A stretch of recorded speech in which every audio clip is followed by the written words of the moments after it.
ជំរាបសួរបងប្អូនទាំងអស់គ្នាថ្ងៃនេះសូមស្ដាប់រឿងនិទានខ្លីដែលមានចំណងជើងថាចាបនិងដំរី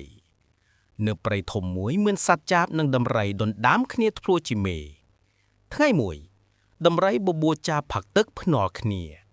បានយ៉ាងណាផឹកបានច្រើនជាងអ្នកនោះជាអ្នកឈ្នះចាបក៏យល់ព្រមហើយហើរនាំផ្លូវដំរីកាត់ព្រៃភ្នំទៅកាន់សមុទ្រពេលនោះទឹកសមុទ្រកំពុងចូលចាបក៏ឲ្យដំរីផឹកទឹកមុនទឹកសមុទ្រប្រៃពិបាកលេបណាស់តែដោយចង់ឈ្នះដំរីខំផឹកឥតឈប់ទឹកសមុទ្រនៅតែចូលឡើងដល់ពុះវាទើបដំរីឈប់ផឹកលក់ទឹកនៀតចាបក៏ហើរទៅមាត់ទឹកអោនក្បាលជ្រលូកចំពោះក្នុងទឹកធ្វើជាផឹកទឹកស្រក់ចុះចាបក៏លោតតាមទឹកនៀតធ្វើជាផឹករហូតដល់ជើងដំរីចាបផឹកទឹករហូតទាល់តែដំរីខាត់